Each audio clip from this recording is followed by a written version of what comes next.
ہر قسم کے دروازے کھول دیتا ہے، کامیابی ہی کامیاب. پھر کہتے ہیں دیکھ لیں اگر اللہ کے رسول ہیں یہ اور ان کو جھٹلانے کی وجہ سے یہ چند حادثات ہو گئے تو پھر اب اللہ ہمیں اتنا کچھ کیوں دے رہا ہے؟ تو پھر وہ اور زیادہ تکبر کرتے ہیں، اور زیادہ کفر اور شرک اور سرکشی.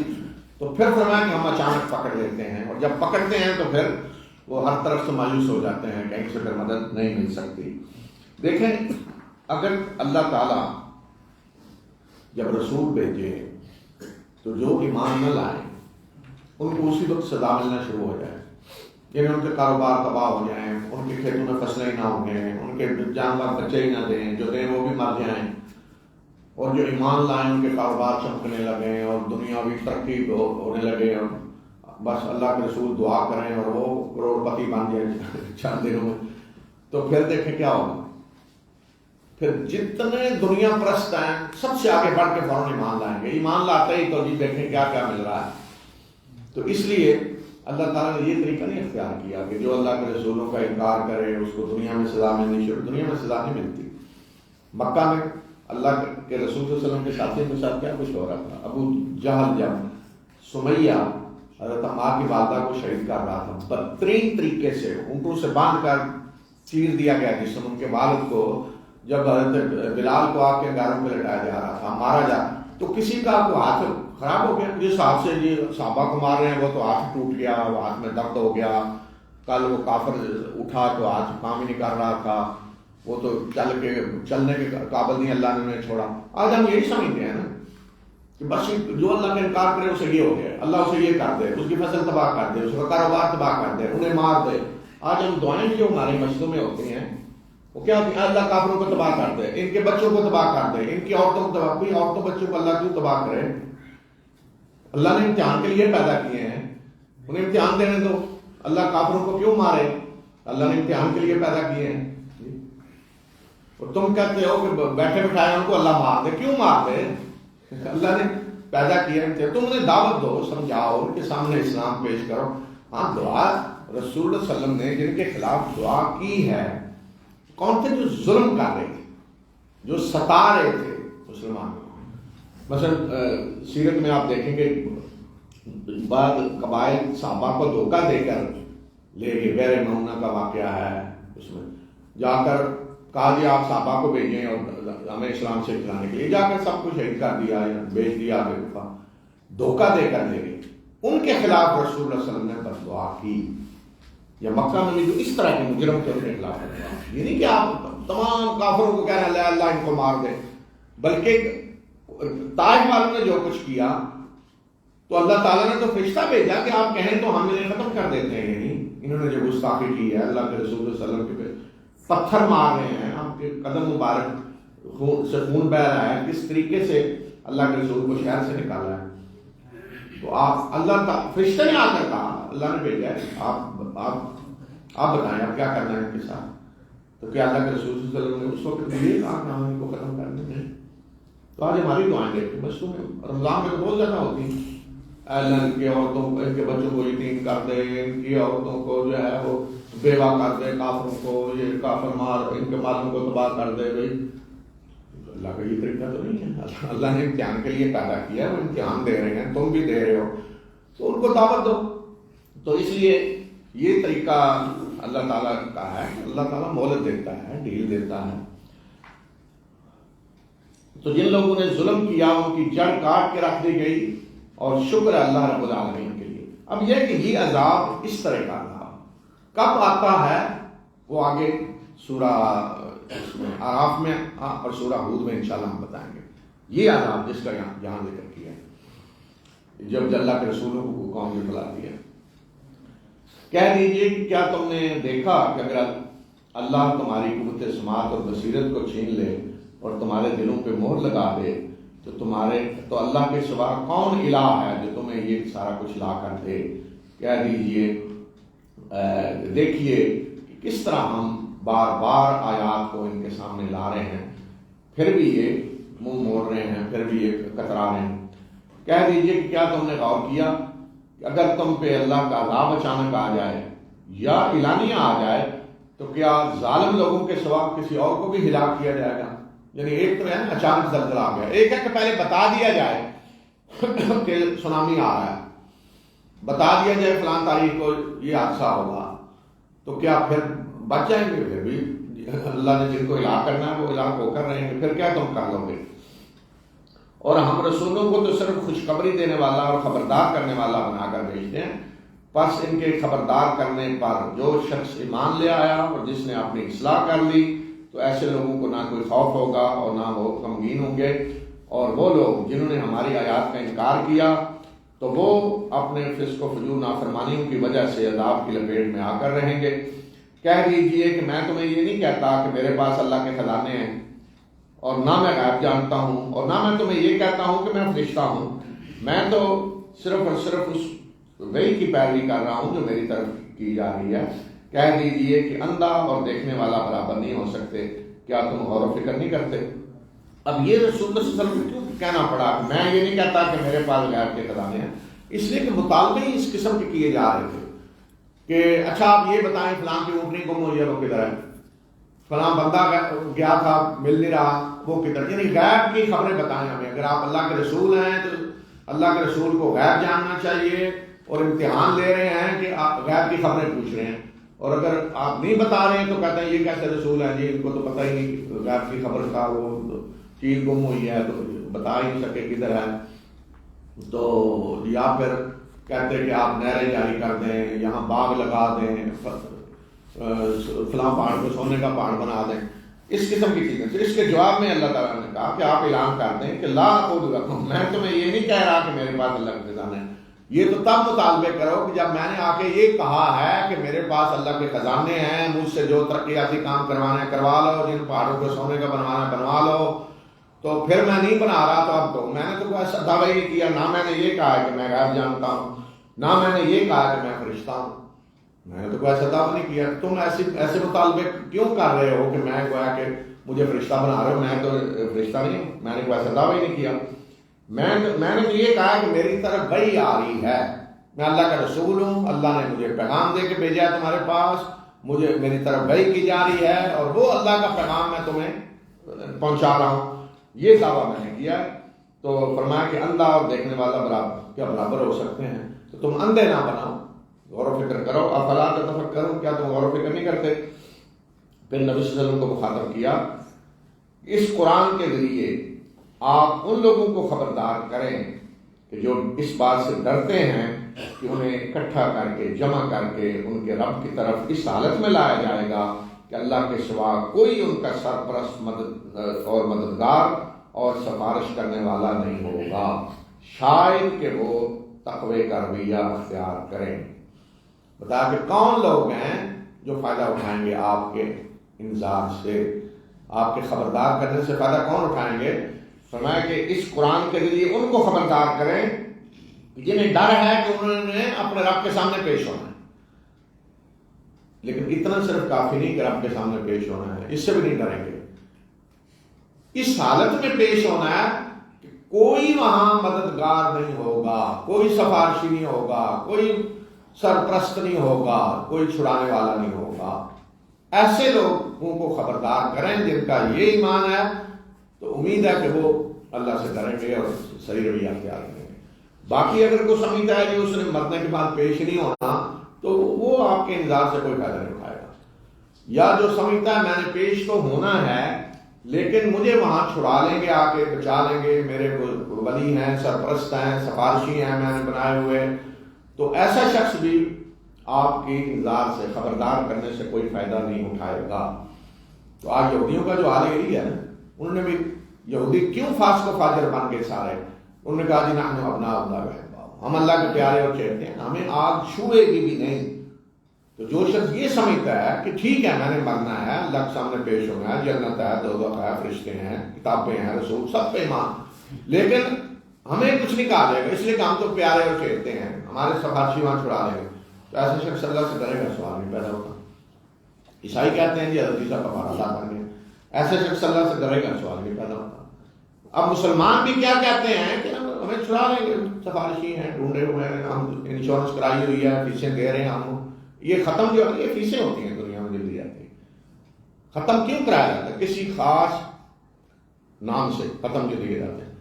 یہ جی کنڈے ہیں فلاں کے، یہ 11ویں دی جا رہی، مطلب کیوں دی جا رہی؟ پیچھے سوچ کیا سوچے ذرا کہ جس کے لیے یہ دی جا رہی ہے اس کے علم میں ہے کہ میں نے اتنے ختم دیے ہیں، ان کی لسٹ میں آ گیا ہوں میں، اور قیامت کے دن وہ چھڑائیں گے، یہ فیس دی جا رہی، انشورنس کرائی جا رہی۔ تو اب یہ جب عقیدہ ہے کہ دنیا میں ہم نے انشورنس کرا لی ہے، دے رہے ہیں ہم، یہ ختم دے رہے ہیں، فیسیں دے رہے ہیں، سارا کچھ، تو پھر اللہ سے ڈرنے کا کیا معنی پھر رہ جاتا ہے؟ پھر وہی حال ہوگا جو دوسری امتوں کا ہے، اور یہ وہی ہو رہا ہے، وہی ہو رہا ہے کہ کوئی اللہ کا ڈر نہیں ہے، خوف نہیں ہے۔ دیکھیں جو شخص یہ سمجھتا ہو نا، یقین ہو، اور ہم کوئی، میں نہیں سمجھتا کہ آج کسی مسلمان کو مرنے پہ یقین نہیں ہے، مرنے پہ تو کافی ہو گیا ہے، یعنی مرنے پر اٹھائے جانے پہ یقین نہیں ہے، سوال ہی نہیں پایا، ذرا شک نہیں ہے کسی مسلمان کو، یقین ہے مرنے کے بعد اٹھنا ہے، اللہ کے سامنے پیش ہونا۔ مسئلہ کیا ہے؟ مسئلہ یہ ہے کہ ہم یہ سمجھتے ہیں کہ وہاں چھڑانے والے چھڑا لیں گے، سفارشی چھڑا لیں گے، بچا لیں گے، یا شیطان نے اس دھوکے میں مبتلا کیا ہوا، اللہ بڑا کریم ہے، بخشنے والا ہے، یا یہ کہ اللہ نے پہلے ہی اپنے نبی کو کہہ دیا تیری امت کو میں نے بخش دیا ہے، بس ختم جو چاہے کرتے ہیں۔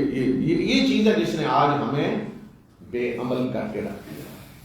جس طرح یہودی کے بارے میں اللہ تعالیٰ اکثر فاسقون، ان میں سے اکثر فاسق ہیں، اکثر فاسق ہیں، دائرہ اختیار سے باہر نکلے ہوئے، اللہ کی نافرمانیاں کرنے والے، بدکرداریاں کرنے والے، اللہ کے قانون کو توڑنے والے، لوگوں کو پہ ظلم کرنے والے، دھوکہ دینے والے، فراڈ کرنے والے، ملاوٹیں کرنے والے، جعلسازیاں کرنے والے، یہ سارا کچھ جو ہمیں مسلمان معاشروں میں نظر آ رہا ہے، اگر واقعہ ہمیں پتہ ہو گیا جہاں اللہ تعالیٰ جو فرما رہا ہے کہ اس حالت میں اللہ کے سامنے پیش ہونا ہے، کوئی بچانے چھڑانے والا نہیں ہوگا، تو سوال ہی نہیں پیدا ہوتا کوئی ایسے کرے جو ایمان رکھتا ہو کہ اللہ کے سامنے پیش ہونا ہے، سوال ہی نہیں پیدا ہوتا دنیا میں، بالکل انسان سیدھا ہو کے رہے گا۔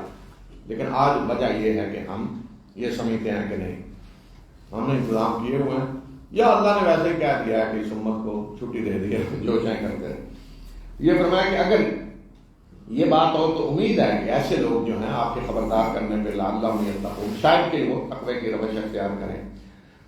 اب ایک اور مطالبہ جو قریش کی طرف سے ہوتا تھا وہ یہ کہ جو ایمان لائے تھے مسلمان مکہ میں، وہ زیادہ تر غریب لوگ تھے، غلام، کچھ آزاد ہو گئے تھے، کچھ ابھی تک غلام تھے، تو وہ ان کو تو جانوروں کی طرح سمجھا جاتا تھا، جانوروں کی طرح، جانوروں جیسا سلوک، کوئی حقوق نہیں تھے کوئی۔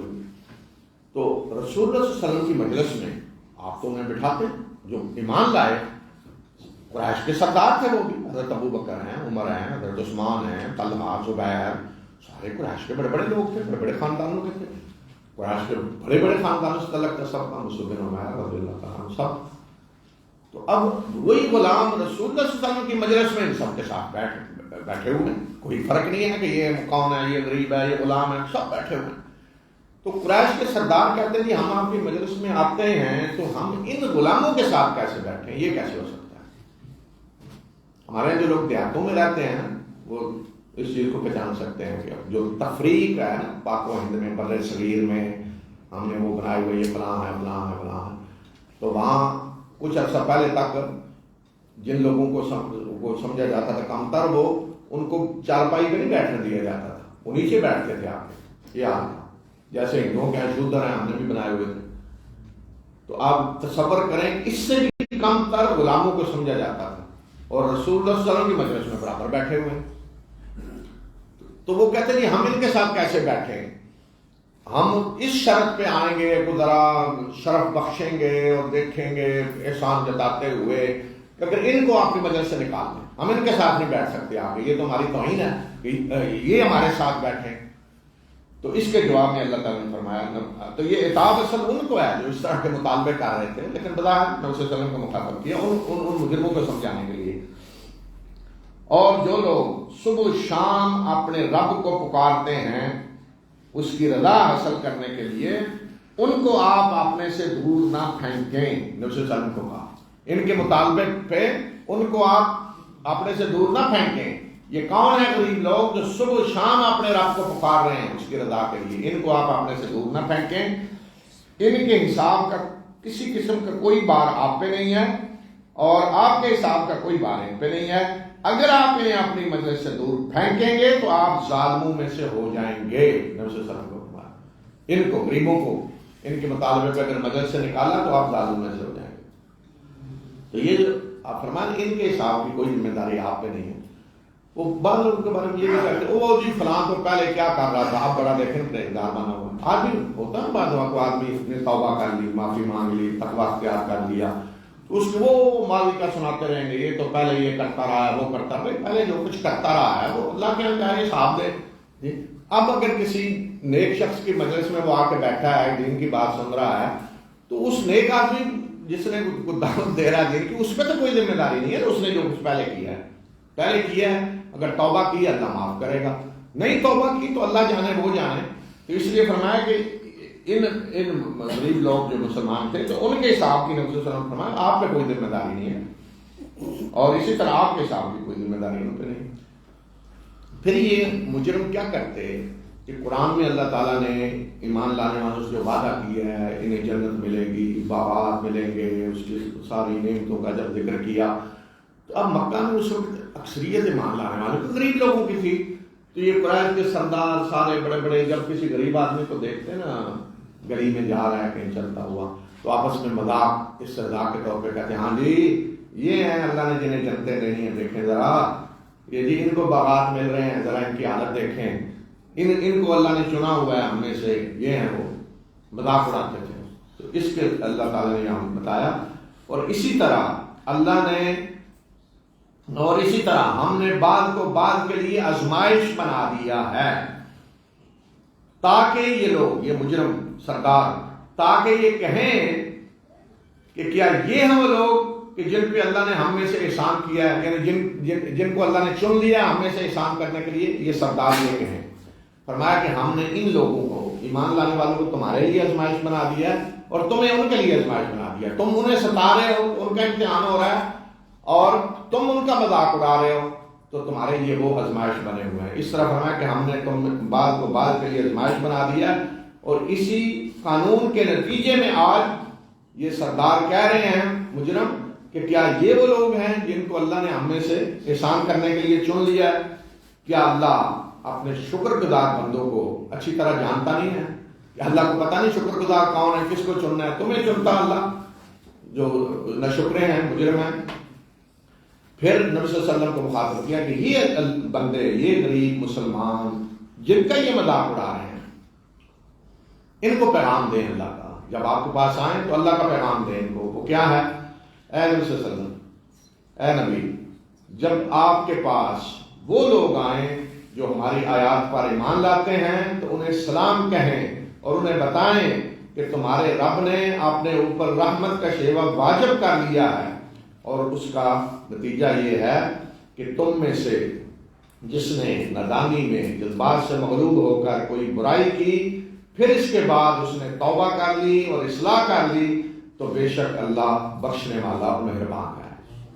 یعنی ان غریبوں کو اللہ کی طرف سے خوشخبری دے دیں انہیں سلام کہیں خوشخبری دے دیں کہ تمہارے رب نے رحمت واجب کر لیا اپنے اوپر اور اس رحمت کو واجب کرنے کا نتیجہ کیا ہے اس قانون کا کہ اللہ نے اپنے اوپر رحمت واجب کر لیا.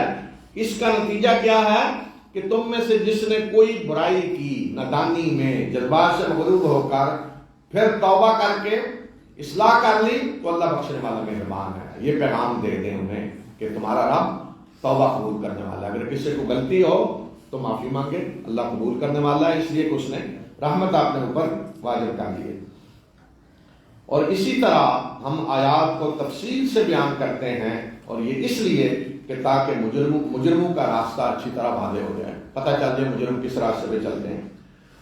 کہہ دیجیے کہ مجھے اس بات سے منع کر دیا گیا ہے کہ میں ان کی عبادت کروں جنہیں تم اللہ کے سوا پکارتے ہو. کہہ دیجیے کہ میں تمہاری خواہشات کی پیروی نہیں کروں گا. اگر میں تمہاری خواہشات کی پیروی کروں تب تو میں گمراہ ہو گیا اور پھر میں ہدایت یافتہ لوگوں میں سے نہیں رہوں گا. کہہ دیجئے کہ میں اپنے رب کی طرف سے ایک واضح دلیل پہ ہوں اور تم اس کو جھٹلا چکے ہو. یعنی میرے پاس تو واضح ہدایت آ چکی ہے اپنے رب کی طرف سے اور تم اس کو جھٹلا چکے ہو. میرے پاس وہ چیز نہیں ہے جس کے لیے تم جلدی مچائے ہوئے ہو. فیصلے کا سارا اختیار اللہ کے ہاتھ میں ہے. وہ حق بیان کرتا ہے اور وہ بہترین فیصلہ کرنے والا ہے. میرے پاس وہ چیز نہیں ہے جس کے لیے تم جلدی مچائے ہوئے ہو. کیا چیز؟ عذاب. اللہ کے رسول ڈراتے ہیں کہ اگر تم کفر کرو گے تو عذاب آئے گا. ایک ہے آخرت کا عذاب، ایک ہے دنیا میں عذاب آتا ہے اللہ کے رسولوں کو جھٹلانے کے نتیجے میں، جیسے قوم نوح پہ آیا، آج ساری قوم.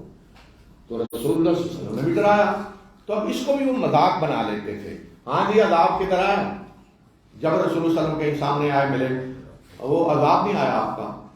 جب مسلمانوں کو کہتے وہ جو عذاب سے ڈرا رہے تھے وہ کدھر ہے، کہاں رکا ہوا ہے، طائف پہنچا ہے، ادھر کہاں راستے میں کہیں اڑ گیا ہے، کدھر، اس طرح مذاق رہا. تو اس لیے نبی صلی اللہ علیہ وسلم کو کہا کہ آپ کہہ دیں کہ جو جس کے لیے تم جلدی مچائے ہوئے نا عذاب، وہ میرے پاس نہیں ہے، اس کا بٹن میرے پاس نہیں ہے، وہ اللہ کے پاس ہے. کہہ دیجئے کہ اگر میرے پاس وہ ہوتا، وہ چیز ہوتی جس کے لیے تم جلدی مچائے ہو، یعنی عذاب، تو میرے اور تمہارے درمیان فیصلہ ہو چکا ہوتا. اور اللہ ایسے ظالموں کو اچھی طرح جانتا ہے. فرمایا کہ اگر میرے ہاتھ میں ہوتا عذاب تو آ چکا ہوتا، فیصلہ ہو چکا ہوتا. اللہ کے ہاتھ میں ہے تو اس لیے اللہ جب چاہے گا لائے گا، نہیں وہ میرے ہاتھ میں نہیں ہے. اور اللہ ہی کے پاس غیب کی کنجیاں ہیں، اس کے سوا انہیں کوئی نہیں جانتا. اور وہ جانتا ہے جو کچھ خشکی میں ہے اور جو کچھ سمندر میں ہے. کوئی پتہ بھی نہیں گرتا مگر وہ جانتا ہے، یعنی اس کے علم میں ہے. اور زمین کی تاریکیوں میں، زمین کے تاریک پردوں میں کوئی دانہ ایسا نہیں ہے جسے وہ نہ جانتا ہو. اور کوئی خشک اور تر چیز ایسی نہیں ہے جو ایک واضح کتاب میں لکھی ہوئی نہ ہو. یعنی اللہ تعالیٰ کے علم کی وسعت بتائی کہ غیب کی کنجیاں اس کے پاس ہیں، کوئی اس کے سوا غیب نہیں جانتا. اور سمندر ہو، خشکی ہو، تو فرمایا کہ درخت کا پتا بھی گرتا ہے تو وہ بھی اللہ کے علم میں ہے. اللہ کے اذن کے بغیر نہیں گر سکتا اور اللہ کے علم میں ہے. اور زمین کی تاریکیوں، زمین کے تاریک پردوں کے اندر بھی کوئی ایک دانہ بھی ہے تو اللہ اس کو بھی جانتا ہے. اور جو کچھ ہے خشک تر، کوئی چیز ایسی نہیں ہے کہ جو ایک واضح ریکارڈ میں نہ ہو. کتاب مبین، آج کے اسلام کہیں جو سپر کمپیوٹر میں نہ ہو، ہر چیز پوری ریکارڈ میں ہے. اور وہ اللہ ہی ہے جو راتوں کو تمہاری روحیں قبض کرتا ہے اور دن کو جو کچھ تم کرتے ہو اسے جانتا ہے. پھر وہ تمہاری روحیں واپس کرتا ہے، پھر وہ یعنی تمہیں نیند سے اٹھاتا ہے، روحیں واپس کرتا ہے تاکہ جو مدت باقی رہ گئی ہے اس کو پورا کیا جائے. پھر اسی کی طرف تم نے پلٹ کر جانا ہے. پھر جو کچھ تم کرتے رہے ہو وہ تمہیں بتائے گا، اسی کے سامنے پھر جانا ہے اور وہ تمہیں بتائے گا کہ دنیا میں تم کیا کرتے رہے. تو نیند جو ہے اس میں اللہ تعالیٰ نے بتایا کہ روح کو ہے قبض کر لی جاتی ہے انسان کی. اس لیے آپ دیکھتے ہیں انسان سورگ ہوا کام پھر رہا ہے، سیریں کر رہا ہے، میٹنگیں اٹینڈ کر رہا ہے، بڑی پارٹیاں اٹینڈ ہو رہی ہیں، کسی کو خوفناک چیزوں وہ پھر رہا ہوتا ہے. تو روح اس وقت گویا کہ قبض کر لیتا ہے. جاگتا ہے انسان تو روح واپس لٹائی جاتی ہے. فرمایا پھر لٹائی جاتی ہے تاکہ باقی مدت پوری کر لے. لیکن جس کی مدت پوری ہو جاتی ہے تو روح واپس ہی نہیں آتی. روح واپس نہیں آتی، جو لے لی جاتی ہے واپس نہیں آتی. واپس کس کی آتی ہے؟ جس کی زندگی ابھی باقی ہے.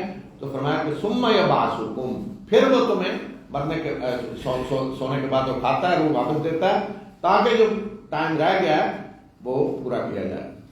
اور وہ اپنے بندوں پہ پوری قدرت اختیار رکھتا ہے اور وہ تم پہ نگراں بھیجتا ہے.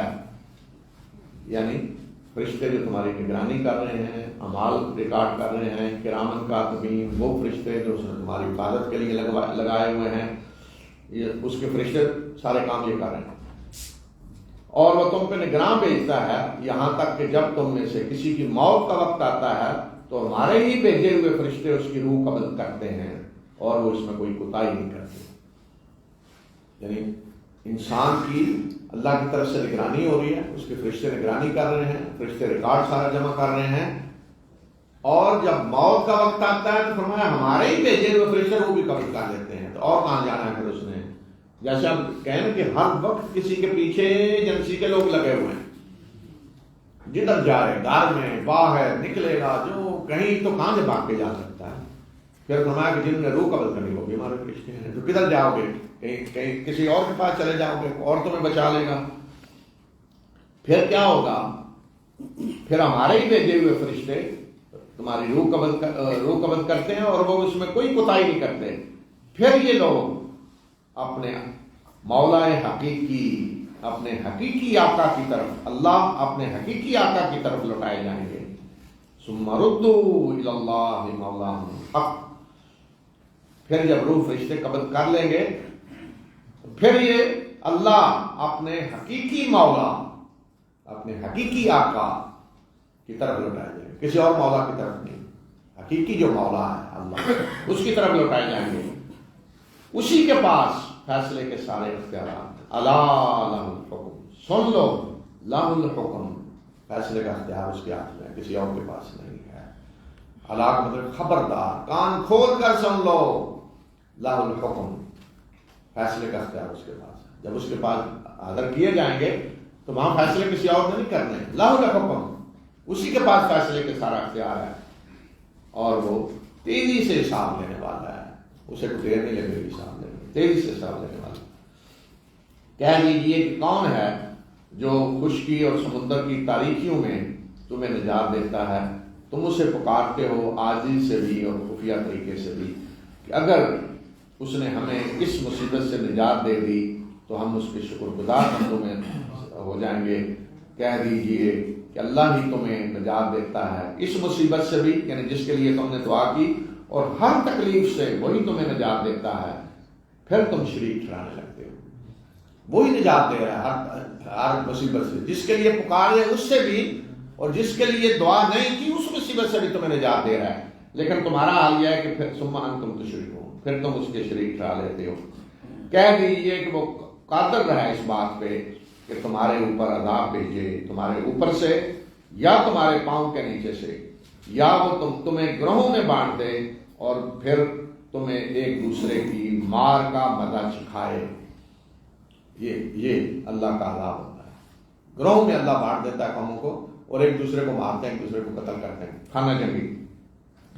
دیکھیے کہ کس طرح ہم آیات کو مختلف طریقوں سے ان کے سامنے لا رہے ہیں، شاید کہ یہ سمجھیں، اور آپ کی قوم اس کو جھٹلا چکی ہے، حالانکہ یہ حق ہے۔ نبی صلی اللہ علیہ وسلم کو مخاطب کیا کہ آپ کی قوم تو اس کو جھٹلا چکی ہے، حالانکہ یہ حق ہے۔ کہہ دیجئے کہ میں تمہارے اوپر کو حوالہ دار نہیں ہوں، میں نے کوئی یہ نہیں کہ تمہارے سر پہ کھڑے ہو کے زبردستی تمہیں محمد بنانا ہے، میں نے تو پیغام پہنچا دیا۔ ہر خبر کے لیے، ہر خبر کے پورا ہونے کا ایک وقت ہے، اور جلدی تمہیں معلوم ہو جائے گا۔ ہر خبر کے، یعنی نبی صلی اللہ علیہ وسلم خبردار کر رہے تھے کہ عذاب اللہ کا آئے گا، تو وہ لائیں یہ عذاب، تو فرمایا کہ ہر خبر کے پورا ہونے کا ایک وقت ہے، جب وقت آئے گا تو وہ جو کچھ کہا جا رہا ہے، جو خبر دی جا رہی پوری ہو کر رہے گی، اور جلدی تمہیں پتہ چل جائے گا کہ کیا اثر ہوتا ہے تمہارا۔ وَإِذَا رَأَيْتَ الَّذِينَ يَخُوضُونَ فِي آيَاتِنَا فَأَعْرِضْ عَنْهُمْ حَتَّى يَخُوضُوا فِي حَدِيثٍ غَيْرِهِ وَإِمَّا يُنْسِيَنَّكَ الشَّيْطَانُ فَلَا تَقْعُدْ بَعْدَ ذِكْرَىٰ مَعَ الْقَوْمِ الظَّالِمِينَ وَمَا عَلَى الَّذِينَ يَتَّقُونَ مِنْ حِسَابِهِمْ مِنْ شَيْءٍ وَلَكِنْ ذِكْرَىٰ لَعَلَّهُمْ يَتَّقُونَ وَذَرِ الَّذِينَ اتَّخَذُوا دِينَهُمْ لَعِبًا وَلَهْوًا وَغَرَّتْهُمُ الْحَيَاةُ الدُّنْيَا وَذَكِّرْ بِهِ أَن تُبْصِرَ نَفْسٌ بِمَا كَسَبَتْ لَيْسَ لَهَا مِن دُونِ اللَّهِ وَلِيٌّ وَلَا شَفِيعٌ وَإِن تَعْدِلْ كُلَّ عَدْلٍ لَّا يُؤْخَذْ مِنْهَا أُولَٰئِكَ الَّذِينَ أُبْسِلُوا بِمَا كَسَبُوا لَهُمْ شَرَابٌ مِّنْ حَمِيمٍ وَعَذَابٌ أَلِيمٌ بِمَا كَانُوا يَكْفُرُونَ قُلْ أَنَدْعُو مِن دُونِ اللَّهِ مَا لَا يَنفَعُنَا وَلَا يَضُرُّنَا وَنُرَدُّ عَلَىٰ أَعْقَابِنَا بَعْدَ إِذْ هَدَانَا اللَّهُ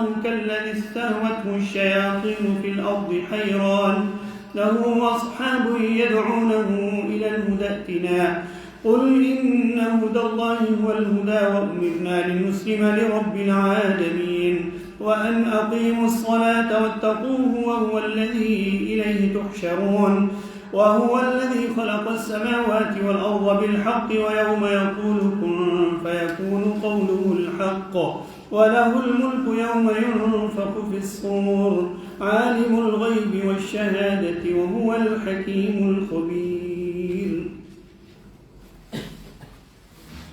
اور جب آپ ان لوگوں کو دیکھیں جو ہماری آیات میں نکتہ چینیاں کر رہے ہوں تو ان کو چھوڑ دیں، ان سے اعراض کریں جب تک کہ وہ اس بات کو چھوڑ کر کسی اور بات میں مشغول نہ ہو جائیں، اور اگر شیطان تمہیں بلا دے تو یاد آنے کے بعد ایسے مجلس میں نہ بیٹھیں، اور اگر شیطان تمہیں بلا دے تو یاد آنے کے بعد ایسے ظالم لوگوں کے ساتھ نہ بیٹھیں۔ یہ رسول اللہ صلی اللہ علیہ وسلم کو حکم دیا آپ کے ذریعے سارے مسلمانوں کو کہ اگر کسی مجلس میں اللہ کی آیات کے پہ نکتہ چینی ہو رہی ہے، اللہ کی آیات کا مذاق اڑایا جا رہا ہے، تو فرمایا کہ ایسے مجلس میں نہ بیٹھیں جب تک کہ وہ اس کو چھوڑ کر پھر دوسری بات میں نہ مشغول ہو جائیں، اور اگر بھول کے بیٹھ گئے ہیں تو فوراً یاد آئے کہ فوراً اٹھ جائیں۔ اور کیوں یہ حکم دیا؟ فرمایا کہ ان لوگوں کے حساب کی کسی قسم کی کوئی ذمہ داری متقی لوگوں پہ نہیں ہے، یعنی جو اللہ کے آیات کا مذاق اڑا رہے ہیں تو ان کی معاملات کی کوئی ذمہ داری متقی لوگوں پہ نہیں ہے، ان کے اعمال کا بار کوئی متقی لوگوں پہ نہیں پڑے گا، بس یہ یاد دہانی ہے شاید کہ یہ بات آ جائے، یعنی یہ جو طریقہ اختیار کیا جا رہا ہے اس لیے کہ یاد دہانی کرائی جائے ان کو کہ یہ تم غلط کام کر رہے ہو، جیسے نا کوئی بائی کاٹ کر کے نکل جاتا ہے تو گویا کہ وہ بتا رہا ہے مجلس والوں کو کہ یہ تم غلط کر رہے ہو، یہ شاید بات آ جائے۔ لیکن اگر کسی نے کوئی احتجاج ہی نہیں کیا، بائی کاٹ ہی نہیں کیا، تو اس کا تو مطلب ہے انہیں یاد دہانی بھی نہیں کرائے گی کہ تم غلط کام کر رہے ہو۔ اور جن لوگوں نے اپنے دین کو کھیل تماشا سمجھ رکھا ہے ان کو چھوڑ دیں، اور ان کو دنیا کی زندگی نے فریب میں مبتلا کر رکھا ہے، بس یہ ہے کہ اس قرآن کے ذریعے یاد دہانی کرا دیں کہ تاکہ کوئی اپنی کمائی کے بدلے میں پکڑ نہ لیا جائے اس حال میں کہ اللہ کے مقابلے میں اللہ کے سامنے کوئی اس کا حامی و مددگار اور سفارشی نہیں ہے، اور اگر وہ ہر قسم کا بدلہ بھی دینا چاہے تو اس سے قبول نہیں کیا جائے گا۔ یہ وہ لوگ ہیں کہ جو اپنے کرتوتوں کی وجہ سے پکڑے گئے ہیں، ان کے لیے ان کو پینے کے لیے کھولتا ہوا پانی ملے گا اور دردناک عذاب ہوگا ان کے لیے اس کفر کی وجہ سے جو یہ کیا کرتے تھے۔ تو یہاں بھی یہ فرمایا کہ وہ لوگ جنہوں نے دین جن کے لیے کوئی سنجیدہ چیز نہیں ہے، دین کو کھیل تماشا جنہوں نے سمجھا ہوا ہے، دنیا کی زندگی کوئی سب کچھ دنیا کی زندگی انہوں نے دھوکے فریب میں مبتلا کیا ہوا ہے، تو فرمایا کہ ان کی کوئی پرواہ نہ کریں، آپ پہ کوئی ذمہ داری نہیں، آپ نے پیغام پہنچا دیا، لیکن انہیں نصیحت کر لیں اس قرآن کے ذریعے کہ تاکہ ایسا نہ ہو کہ کوئی اپنے کرتوتوں کی وجہ سے پکڑا جائے اور وہاں پھر وہ کہہ دی کسی نے کوئی نصیحت ہی نہیں کی تھی۔ تو اس لیے فرمایا کہ یاد دہانی انہیں کروا دیں کہ کہیں ایسا نہ ہو کہ پکڑے جائیں جب اللہ کے ہاں کہ کوئی سفارشی نہیں، کوئی بچانے والا نہیں، ساری دنیا کو بدلے میں دینا چاہیں تو وہ بھی قبول نہیں کی جائے گی، تو صرف یاد دہانی ہے۔ کہہ دیجیے کہ کیا ہم اللہ کو چھوڑ کر ان کو پکاریں کہ جو نہ ہمیں کوئی فائدہ پہنچا سکتے ہیں نہ نقصان، اور پھر ہم واپس الٹے پاؤں لوٹا دیے جائیں یعنی کفر کی طرف، اس کے بعد کہ اللہ نے ہمیں ہدایت دی ہے تو پھر ہمارا حال اس شخص کی طرح ہو جائے گا جسے شیاطین نے صحرا میں حیران و پریشان چھوڑ دیا ہو، جسے شیاطین نے کہیں صحرا میں جا چھوڑا ہے، جیسے آج سمجھے نا کوئی گاڑی میں کسی کو لے گیا این صحرا کے اندر جا کے اتار کے بھاگ گیا، اب اس کو راستہ نہیں مل رہا، کدھر جائیں کدھر ہے، سڑک کدھر ہے، جانا کدھر ہے، حیران و پریشان پھر رہا ہے، اور اس کے ساتھی اسے بلا رہے ہیں کہ ادھر ہماری طرف آؤ یہ ہدایت، لیکن وہ شیطانوں نے بہکایا ہوا ادھر ادھر پھر رہا ہے۔ تو یہ تصویر کھینچی اس وقت کی کہ اگر ہم اللہ کو چھوڑ کر ان کو پکاریں جن کو تم پکارتے ہو، جبکہ اللہ ہماری رہنمائی کر چکا ہے، ہدایت دے چکا ہے، سیدھا راستہ ہمیں بتا چکا ہے، تو پھر ہمارا حال یہ ہوگا کہ جیسے کوئی صحرا میں بھٹک رہا ہے، شیاطین نے اسے چھوڑا اور اس کو اس کے ساتھی بلا رہے ہیں یہ ہے راستہ، ادھر ہے روڈ، دور سے اشارے کر رہے ہیں آؤ ادھر ہماری طرف آؤ یہ ہے راستہ، لیکن وہ ادھر ہی بھٹک رہا ہے۔ تو فرمایا پھر ہمارا حال یہ ہو جائے گا کہ ہدایت پانے کے بعد بھی ہم شیطانوں کے ہاتھ چڑھ جائیں۔ کہہ لیجئے کہ بے شک ہدایت تو اللہ ہی کی عطا کردہ ہدایت ہے، اور ہمیں حکم دیا گیا ہے کہ ہم رب العالمین کے سامنے سر تسلیم خم کریں، اور ہمیں حکم دیا گیا ہے کہ نماز قائم کرو اور اسی سے ڈرو، اور اسی کی طرف تم سب کو جمع کر کے لایا جائے گا۔ اور وہ اللہ ہی ہے کہ جس نے آسمانوں اور زمین کو برحق پیدا کیا، یعنی ایک مقصد کے لیے پیدا کیا، کھیل تماشے کے طور پر برحق پیدا کیا، اور جس روز وہ کن کہے گا تو ہو جائے گا، یعنی جس روز وہ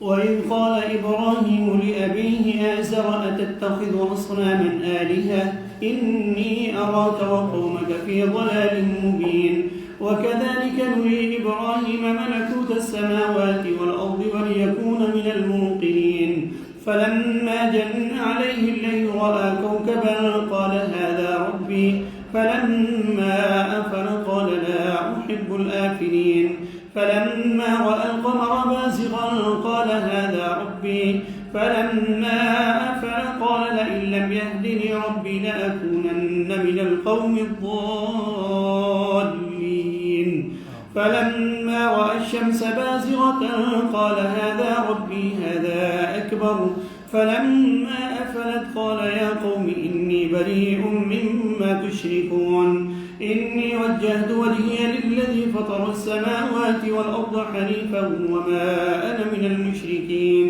وحاجه قومه قال أتحاجوني في الله وقد هدان ولا أخاف ما تشركون به إلا أن يشاء ربي شيئا وسع ربي كل شيء علما أفلا تتذكرون وكيف أخاف ما أشركتم ولا تخافون أنكم أشركتم بالله ما لم ينزل به عليكم سلطانا فأي الفريقين أحق بالأمن إن كنتم تعلمون الذين آمنوا ولم يلبسوا إيمانهم بظلم أولئك لهم الأمن وهم مهتدون وتلك حجتنا آتيناها إبراهيم على قومه نرفع درجات من نشاء إن ربك حكيم عليم ووهبنا له إسحاق ويعقوب كلا هدينا ونوحا هدينا من قبل ومن ذريته داود وسليمان وأيوب ويوسف وموسى وهارون وكذلك نجزي المحسنين وزكريا ويحيى وعيسى وإلياس كل من الصالحين وإسماعيل واليسع ويونس ولوطا وكلا فضلنا على العالمين ومن آبائهم وذرياتهم وإخوانهم واجتبيناهم وهديناهم إلى صراط مستقيم ذلك هدى الله يهدي به من يشاء من عباده ولو أشركوا لحبط عنهم ما كانوا يعملون أولئك الذين آتيناهم الكتاب والحكم والنبوة فإن يكفر بها هؤلاء فقد وكلنا بها قوما ليسوا بها بكافرين أولئك الذين هدى الله فبهداه مقتده قل لا أسألكم عليه أجرا إن هو إلا ذكرى للعالمين وما قدر الله حق قدره إذ قالوا ما أنزل الله على بشر من شيء قل من أنزل الكتاب الذي جاء به موسى نورا وهدى للناس تجعلونه قراطيس تبدونها وتخفون كثيرا وعلمتم ما لم تعلموا أنتم ولا آباؤكم قل الله ثم ذرهم في خوضهم يلعبون وهذا كتاب أنزلناه مبارك مصدق الذي بين يديه ولتنذر أم القرى ومن حولها والذين يؤمنون بالآخرة يؤمنون به وهم على صلاتهم يحافظون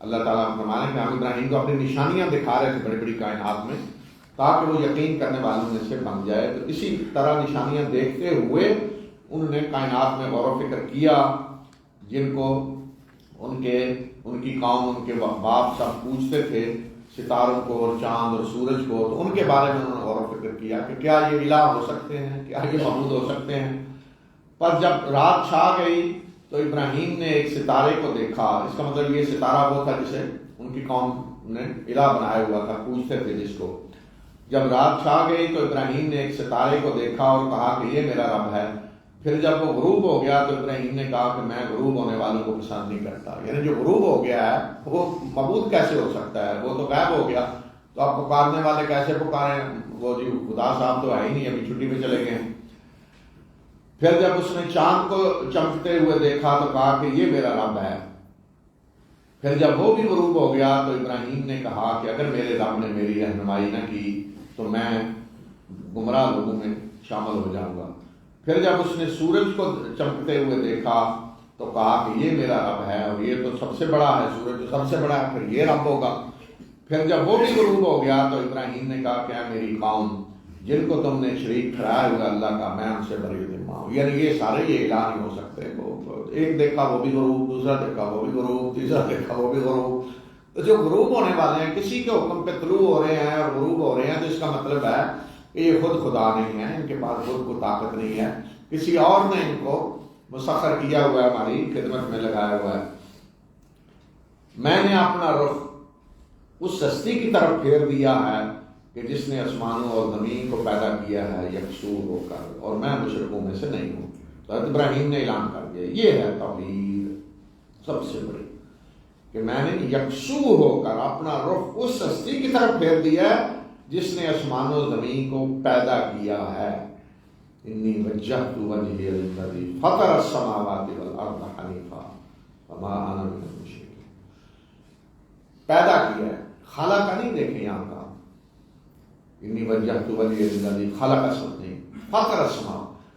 خلق اور فطرہ میں فرق یہ ہے کہ فطرہ بھی پیدا کرنے کے معنی میں آتا ہے, بنانے, لیکن جو اول روز سے کسی چیز کو بناتا ہے نا, کچھ نہیں تھا, وہ فطرہ ہوتا ہے, فطرہ. لیکن اگر کوئی چیز بنی ہو, گر جائے, دوبارہ بنانا وہ خالق کا بھی ہو سکتا ہے. ایک چیز ختم ہوگی پھر دوبارہ پیدا کر دے. اس لیے فرمایا کہ میں نے اپنا رخ اس یکسو ہو کر اس ہستی کی طرف پھیر دیا جس نے اول روز سے آسمان و زمین کو پیدا کیا ہے جب ان کا کوئی نام و نشان نہیں تھا, اور میں مشرکوں میں سے نہیں ہوں. اپنی قوم کو خبردار کر دیا. اور اس کی قوم نے اس سے جھگڑا کیا. کس کے بارے میں جھگڑا کیا کہ یہ تو شریک ہیں, یہ تو دیکھیں یہ کرتے ہیں, یہ اختیار وہ اختیار. دیکھیں یہ ساری قومیں, حضرت ابراہیم کی قوم بھی اللہ کو ماننے والے, اسے آگے دیکھ لیں حضرت ابراہیم کیا کہنے ہمیں. تو یہ جتنے تھے چاند اور سورج, جن کو انہوں نے اللہ کے ساتھ شریک ٹھہرایا ہوا, ان کو اللہ نے اختیارات دیے ہوئے. اور اس کی قوم نے اس سے جھگڑا کیا. تو ابراہیم نے کہا کہ کیا اللہ کی ذات کے بارے میں تم مجھ سے جھگڑا کرتے ہو, حالانکہ اس نے مجھے ہدایت دے دی ہے. یعنی اللہ کے بارے میں جھگڑا کر رہے, اس کا مطلب اللہ کو مانتے تھے کہ جس نے سب کچھ پیدا کیا ہے وہ ہے اللہ. باقی یہ کون ہے کہ یہ اللہ کے مقرب ہیں, ان کو اللہ نے اختیارات دیے ہوئے. اور میں ان سے نہیں ڈرتا جن کو تم شریک ٹھہراتے ہو, الا یہ کہ میرا رب کو چیز چاہے, اور میرے رب کا علم ہر چیز پہ وسیع ہے. کیا تم نصیحت نہیں حاصل کرو, سبق نہیں سیکھو گے. یہ جو حضرت ابراہیم نے کہا کہ جن کو تم نے شریک ٹھہرایا اور میں ان سے نہیں ڈرتا. تو جب اس طرح کے لوگ جو شرک کر رہے ہوتے ہیں تو اللہ کے نبیوں کو جو بھی انہیں سمجھاتا ہے تو وہ کہتے ہیں کہ ہمارے معبودوں کی توہین کر رہے ہیں, تو لہذا اب ہمارے معبودوں کی خداؤں کی مار پڑ جائے گی انہیں. دیکھیں ان کا عاشق کیا ہوتا ہے, دیکھیں کیا بنتا ہے ان کا, ڈرا رہے ہوتے ہیں. تو حضرت ابراہیم نے کہا کہ یہ ڈرا رہے ہو جو تم مجھے, تو میں ان سے نہیں ڈرتا جن کو تم نے خدا اللہ کے ساتھ شریک ٹھہرایا ہوا ہے. اگر مجھے کچھ ہوگا تو جو اللہ چاہے گا ہوگی. اس لیے ان کا اللہ یہ اشارہ, اللہ کہ میرا رب کو چاہے. فرض کریں کہ آج کوئی نیک بندہ ہے, کسی کو خبردار کرتا ہے بھائی یہ جن کو معبود بنایا ہوا یہ نہ کرو, وہ جو آپ توہین کر رہے ہیں ان کی, تو پھر آپ کا دیکھیں اشر کیا ہوتا ہے, مار پڑ جائے گی. اور وہ بندہ اللہ ہی نے اسے کوئی بیماری میں مبتلا کر دیا, دیکھیں ہو گیا, تو اس لیے حضرت ابراہیم نے کہا کہ اگر مجھے کچھ ہوا بھی تو ان کی وجہ سے نہیں ہوگا، یہ نہیں کریں گے الا ان یشاء ربی شیئا، کہ میرا رب اگر کچھ چاہے گا تو ٹھیک ہے، مجھے کچھ ہو سکتا ہے، ان کے کرنے سے نہیں ہوگا۔ اور میں کیسے ان سے ڈروں جن کو تم نے شریک ٹھہرایا ہوا ہے، حالانکہ تم اس بات سے نہیں ڈرتے کہ تم نے اللہ کا شریک ان کو بنا رکھا ہے کہ جن کے شریک ہونے کی اللہ نے کوئی سند نازل نہیں کی۔ تو کس فریق کو امن حاصل ہے؟ ہم دونوں فریقوں میں سے میں اور تم کس کو امن حاصل ہے؟ اگر تم جانتے ہو یعنی کون امن میں ہے، کون کس کو ڈرنے کی ضرورت نہیں، میں یا تم؟ تو یہاں دیکھیں حضرت ابراہیم کہہ رہے ہیں کہ مجھے ڈرا رہے ہو، میں کیوں ڈروں جن کو تم نے ڈرنا تو تمہیں چاہیے کہ تم نے اللہ کا ان کو شریک بنایا ہوا ہے جن کے شریک ہونے کی اللہ نے کوئی سند نازل نہیں کی۔ یہ دلیل حضرت ابراہیم دے رہے ہیں، یہی اللہ کے ہر نبی نے آج بھی یہی ہے کہ بھئی کوئی دلیل لے آؤ کہ اللہ تعالیٰ نے بتا دیا ہو کہ فلاں فلاں کو میں نے اختیار دے دیا، ٹھیک ہے جو چاہو کرو۔ تو جب اللہ نے کوئی اختیار نہیں دیا کسی کو، اور یہ تو تمہیں پتا ہے کہ فلاں شخص پیدا ہوا فلاں جگہ، فلاں اس کے ماں باپ ہیں، اس طرح سے زندگی گزاری ہے، اللہ کا بندہ ہے، اور اللہ کے بندہ ہونے کے لحاظ سے ہر کوئی محتاج ہے، فقیر ہے، اس پہ تکلیفیں بھی آتی ہیں، مصیبتیں بھی آتی ہیں، اسے کھانے کی عادت ہے، نیند کی عادت ہے، بیوی بچے ہیں، سارا کچھ ہوتا ہے، اللہ کا بندہ ہے، مان رہے ہو۔ اب یہ کہ اللہ کے بندے کو اگر تم کوئی کہہ رہے ہو خدائی صفات مل گئی ہیں، کوئی اختیارات مل گئے ہیں، تو وہ کیسے ملے ہیں، کس نے دیے ہیں؟ ظاہر ہے اللہ ہی ہے دینے والا۔ تو کوئی لاؤ سن کہ اللہ نے یہ اختیار دیے ہیں، کوئی نوٹیفیکیشن، کوئی سرکولر، کوئی چیز، تو اس لیے فرمایا کہ سند کو اللہ نے نازل نہیں کی۔ تو یہ ہے جرم جو کیا جاتا ہے کے لیے کہ اللہ نے جن کی کوئی سند نازل نہیں کی۔ اب آپ دیکھیں مثلا کوئی بادشاہ ہے، کسی کو وزیر بنانا ہے، سرکولر جاری، نوٹیفیکیشن جاری ہوتا ہے کہ نہیں؟ اچھا، بادشاہ نے کسی کے وزیر ہونے کا کوئی نوٹیفیکیشن جاری نہیں کیا، اور لوگ جناب گاڑی پہ لا رہے ہیں وہ فلاں سردار صاحب کو، ڈھول باجے اور جلوس آ رہا ہے، جی بادشاہ نے اس کو وزیر بنا دیا اور یہ جی وزیر صحت بن گئے ہیں، تو کیا ہوگا پھر؟ سارے جائیں گے نا اندر، بادشاہ کو میں نے تو نہیں بنایا، تم کون ہوتے ہو؟ بادشاہ میں نہیں، تم ہو، تم وزیر بنا رہے ہو، میں نے بنانا ہے تم نے۔ تو یہ حال ہے، اللہ نے تو کوئی کسی کو اختیار نہیں دیے، لیکن ہم جلوس لے کے جا رہے ہوتے ہیں، وہ جی اللہ نے اس کو یہ کر دیا، اس کی طرف جس نے وہ یہ اشارہ کریں تو یہ ہو جاتا ہے، ادھر آنکھ اٹھائیں تو یہ ہو جاتا ہے، یہ ہو جاتا ہے، وہ ہم وہ محکمے خود باندھ رہے ہوتے ہیں۔ تو یہ اللہ تعالیٰ نے فرمایا کہ حضرت ابراہیم کہیں گے کہ تمہیں ڈرنا چاہیے کہ تم نے ان کو اللہ کا شریک بنایا ہوا کہ جن کے شریک ہونے کی کوئی سند اللہ نے نازل نہیں کی۔ تو ہم دونوں فریقوں میں سے کون ہے جس کو بے خوف ہو جانا چاہیے؟ اگر تم جانتے ہو تو بتاؤ۔ وہ پھر بتایا کہ بے خوف کون ہے، جنہیں کوئی خوف نہیں ہے، وہ کون ہے؟ وہ لوگ جو ایمان لائے اور جنہوں نے اپنے ایمان کو ظلم سے آلودہ نہیں کیا، یہ لوگ ہیں جن کے لیے امن ہے۔ امن یعنی جنہیں ڈرنے کی کوئی ضرورت نہیں ہے، اور وہی ہدایت یافتہ ہیں۔ اچھا، یہ آیت جب نازل ہوئی کہ وہ لوگ جو ایمان لائے اور اپنے ایمان کو ظلم سے آلودہ نہیں کیا، ان کے لیے خوف ہے۔ اس کا مطلب جس نے اپنے ایمان کو ظلم سے آلودہ کیا اس کے لیے خوف نہیں ہے، اس کے لیے خوف ہے، امن نہیں ہے۔ امن نہیں ہے، خوف ہے، تو جہنم میں جائے۔ تو اس کا مطلب ہے کہ امن جس کو کوئی ڈر نہیں، خوف نہیں، وہ کون ہے کہ جس نے ایمان کو ظلم سے آلودہ نہیں کیا۔ تو مومن تو ڈر کے، صحابہ نے سمجھا کہ یہاں ظلم سے مراد عام زیادتی ظلم ہے جو ہو جاتا ہے ہر سے کسی نہ کسی کے ساتھ، تو شاید یہ ہے۔ تو اگر یہ ہے کہ چھوٹا موٹا ظلم بھی کر دیا تو اس کا مطلب ہے پھر بھی جنت میں نہیں جا سکتے، ڈر کے لوگ۔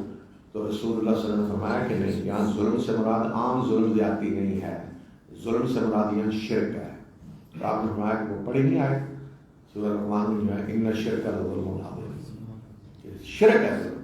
تو یہاں کو بتایا کہ کون ہے جنہیں کوئی ڈرنے کی ضرورت نہیں، وہ کون ہے کہ جو ایمان لائے اور جنہوں نے اپنے ایمان کو شرک سے آلودہ نہیں کیا، ان کے لیے امن ہے، کوئی ڈرنے کی ضرورت نہیں، اور وہی ہدایت یافتہ ہیں۔ یہ ہماری حجت تھی جو ہم نے ابراہیم کو عطا کی اس کی قوم کے مقابلے میں، اور جس کی ہم چاہتے ہیں درجات بلند کرتے ہیں۔ بے شک تیرا رب دانا ہے اور جاننے والا ہے، اور ہم نے ابراہیم کو اسحاق اور یعقوب عطا کیے، ہر ایک کو ہم نے ہدایت دی، اور نوح کو بھی اس سے پہلے ہم نے ہدایت دی، اور اسی کی ذریت میں سے یعنی ابراہیم کی نسل میں سے ہیں داؤد اور سلیمان اور ایوب اور یوسف اور موسیٰ اور ہارون، اور اسی طرح ہم نیکوکاروں کو بدلہ دیتے ہیں، محسنین بہترین عمل کرنے والے، اور اسی کے خاندان سے ہیں زکریا اور یحییٰ اور عیسیٰ اور الیاس، یہ سب کے سب صالحین میں سے ہیں، اور اسی کی ذریت میں سے ہیں اسماعیل اور یسع اور یونس اور لوط، اور ہر ایک کو ہم نے تمام جہاں والوں پہ فضیلت دی، اور انہی کے آباء و اجداد اور انہی کی نسل اور انہی کے بھائی بندوں میں سے ہیں جن کو ہم نے چن لیا اور ان کی رہنمائی کی سیدھے راستے کی طرف۔ یہ بتایا کہ یہ سارے نبی جو آئے ہیں جن کا ذکر کیا ابراہیم کی نسل سے یا ان کے خاندان سے، فرمایا کہ یہ سارے نبی اسی طرح آئے جس طرح اب اللہ کے آخری رسول آئے ہیں۔ اس لیے سارا بیان کر دیا قریش کے لیے بھی اور یہودیوں کے لیے بھی کہ دیکھو یہی ہدایت جو آج اللہ کے رسول کو یہاں مکہ میں دی جا رہی ہے، یہ پیغام تو یہ پہلے تمام نبیوں کو یہی تو دیا گیا تھا، تو آج تم انکار کیسے کر رہے ہو؟ تو ایک ہی دعوت ہے، ایک ہی سلسلے کے ہیں سارے نبی، یہ اللہ کی ہدایت ہے، اس کے ذریعے اللہ اپنے بندوں میں سے جس کی چاہتا ہے رہنمائی کرتا۔ اور اگر یہ لوگ، یہ سارے نبیوں کا جو اوپر ذکر کیا، اگر یہ لوگ شرک کرتے تو جو اعمال انہوں نے کیے تھے وہ سارے کے سارے ضائع ہو جاتے۔ دیکھیں نبیوں کا ذکر، حضرت ابراہیم کی اولاد، حضرت اسحاق، یعقوب، سارے بڑے بڑے نبی، اگر یہ بھی نبی یہ بھی اگر شرک کرتے تو سارے اعمال ضائع ہو جاتے۔ شرک یہ جیسے ہوتا ہے زہر، اللہ سے اللہ کھانا پکا کے رکھے، غلطی برابر زہر اس میں مل گیا تو ختم، زہریلا ہو گیا سارا، یا کوئی تھوڑا سا بیکٹیریا ایسا ڈال دیں سارے کھانے کو خراب کر دے گا۔ اسی طرح شرک جس نے کیا باقی اعمال سارے ضائع۔ صرف یہ نہیں کہ ایک شرک ایک گناہ ہے، نہیں، شرک باقی نیکیوں کو بھی ختم کر دیتا ہے۔ جس طرح آپ دیکھتے ہیں ایک شخص ہے جو حکومت کا باغی ہے، حکومت کے کسی قانون کو مانتا ہے، حکومت کو باغی، اس کو یہ نہیں دیکھا جائے گا اس نے فلاں سگنل توڑا، اس نے فلاں یہ مخالفت، یہ نہیں، تو باغی ہے خلاف۔ ایک شخص ہے جو حکومت کو مان رہا ہے کہ حکومت کا حق کیا، قانون بنائے، نظام بنائے، میں حکومت ہی کے نظام کے مطابق چلنا چاہتا ہے، لیکن اس سے کوئی غلطیاں ہو گئی ہیں، کہیں ریڈ سگنل کراس کر دیا، کوئی غلط پارکنگ کر دی، کوئی اور کام کر دیا، تو اس کو تو جرمانے ہی ہوں گے نا، سزا ہی ملے گی، وہ باغی تو نہیں ہے۔ اسی طرح جو مشرک ہے وہ ہوا کہ باغی ہے، اس کی باقی جتنے اچھے کام بھی کیے ہیں سب ختم، لیکن جو شرک نہیں کر رہا اس کے جو گناہ ہیں وہ گناہ ہیں، وہ اگر توبہ کرتا ہے تو اللہ معاف کرنے والا دنیا میں، اگر توبہ نہیں بھی کی اس نے دنیا میں اسی طرح چلا گیا تو اللہ تعالیٰ نے بتا دیا اللہ جس کے لیے چاہے گا بخشے گا، معاف کرے گا، وہ ناقابل معافی نہیں ہے۔ یہ فرق ہے۔ تو یہ فرمایا کہ اگر یہ بھی سارے نبی اگر یہ بھی شرک کرتے تو ان کے سارے اعمال ضائع ہو جاتے۔ یہی وہ لوگ ہیں، یہ انبیاء کا سلسلہ، یہی وہ لوگ ہیں کہ جن کو ہم نے کتاب اور حکم اور نبوت عطا کی۔ اگر آج یہ لوگ یعنی قریش عرب، اگر آج یہ لوگ اس کا انکار کر رہے ہیں تو اس کی ذمہ داری ہم نے ایسے لوگوں کو سونپ دی ہے جو اس کا انکار کرنے والے نہیں ہیں۔ فرمایا کہ اگر قریش انکار کر رہے ہیں تو ہم نے ایسے لوگوں کو ذمہ داری سونپ دیا جو انکار کرنے والے نہیں ہیں، جو اللہ کے دین کو پھیلائیں گے، غالب کریں گے۔ تو اللہ تعالیٰ نے انصار دے دیے مدینہ میں کہ ان کے ذریعے اللہ نے غالب کیا اپنے دین کو۔ پھر انبیاء کا یہی سلسلہ اوپر جن کا ذکر ہوا، ان کی طرف ان کا ذکر کرنا ہمارا یہی وہ لوگ ہیں کہ اللہ نے جن کو ہدایت دی ہے، بس انہی کی ہدایت کی پیروی کریں، انہی کے راستے پہ چلیں، یہ انبیاء کا راستہ صاحب۔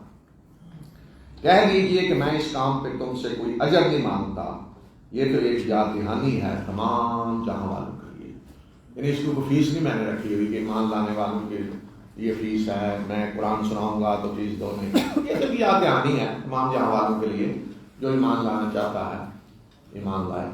اور انہوں نے اللہ کی قدر نہیں کی جس طرح کے قدر کرنے کا حق تھا، جبکہ انہوں نے یہ کہا کہ اللہ نے تو کسی انسان پہ کوئی چیز نازل ہی نہیں کی۔ کہہ دیجئے کہ وہ کتاب کس نے نازل کی؟ جو موسیٰ لے کر آیا، جو ہدایت تھی اور نور تھی لوگوں کے لیے۔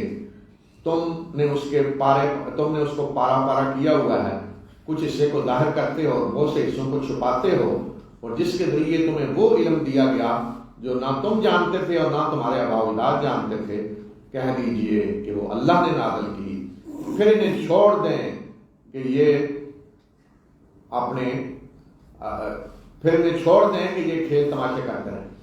تو یہ یہودیوں نے یہ بات کی، قریش تو امید تھے نا، انہیں تو پتہ نہیں تھا اللہ کے رسول سارے جو آئے کتابیں، تو یہودی جا کر جی اللہ نے تو کوئی نازل ہی نہیں کی چیز، یہ کہاں سے کہہ رہے ہیں بھائی آئی ہے کتاب نازل کی ہے۔ چونکہ پیچھے یہودی تھے یہ کروانے والے اعتراض اور سوال، تو اس لیے قریش سوال کر رہے تھے، تو جواب یہودیوں کو دیا کہ انہیں پوچھیں کہ وہ کتاب کس نے نازل کی، پھر اگر کہتے ہیں کہ اللہ نے تو کوئی نازل ہی نہیں کیا، تو وہ کتاب کس نے نازل کی جو موسیٰ نے کہا دی، یعنی تورات، جس کو آج تم نے پارا پارا کیا ہوا ہے، کچھ چھپاتے ہو کچھ دکھاتے ہو، جس کے لیے تمہیں سارا علم دیا گیا۔ تو یہ یہودی کی شرارت تھی، اس لیے جواب ان کو دیا، اور پھر فرمایا کہ اور اب یہ کتاب ہے جو ہم نے نازل کی ہے قرآن، یعنی اسی طرح جس طرح پہلے تورات آئی، اور یہ کتاب ہم نے اب نازل کی ہے، بابرکت ہے اور تصدیق کر رہی ہے اس کی جو اس سے پہلے ہے تورات، اے نبی صلی اللہ علیہ وسلم، تاکہ آپ ام القرا اور اس کے ارد گرد کے سب لوگوں کو خبردار کریں، اور جو آخرت پر ایمان لاتے ہیں وہ اس کتاب پہ بھی ایمان لائیں گے اور وہ اپنے نمازوں کی حفاظت کرتے ہیں۔ ام القرا مکہ، اصل ام القرا کا لفظی معنی ہوتا ہے مرکزی بستی، مرکزی شہر، بستی، اگر ام البلد آ جائے یا ام المدن تو مرکزی شہر، قریہ کی جمع قرا، تو مرکزی بستی، تو مرکزی بستی جزیرۃ العرب میں کون سی تھی؟ مکہ، تو اس مراد مکہ ہے، یعنی یہ کتاب ہم نے آپ پہ نازل کی ہے، بابرکت ہے، تصدیق کرنے والی ہے اس سے پہلے کی، تاکہ آپ مکہ اور اس کے ارد گرد کو خبردار کر دیں۔ اب مکہ دنیا کے وسط میں آج ثابت ہے بات، تو گویا کہ کہہ دیا گیا کہ مکہ اور پوری دنیا کو خبردار کر دیں، یہ بھی معجزہ ہے قرآن کا، دیکھیں کہ جب مکہ اور اس کے ارد گرد کہا تو اس میں پوری دنیا آ جاتی ہے، حالانکہ اس وقت جو سمجھا گیا وہ تو یہی تھا نا، مکہ کے ارد گرد یعنی جزیرۃ العرب سارا، ان کو خبردار کریں، اور رسول اللہ سب سے پہلے اپنی زندگی میں تو انہیں ان کو پیغام پہنچایا، لیکن اب مکہ کے ارد گرد گویا کہ پوری دنیا آ جاتی ہے، اور فرمایا کہ جو آخرت پر ایمان رکھتے ہیں، ڈرتے ہیں اللہ سے، وہ اس کتاب پر ایمان لائیں گے۔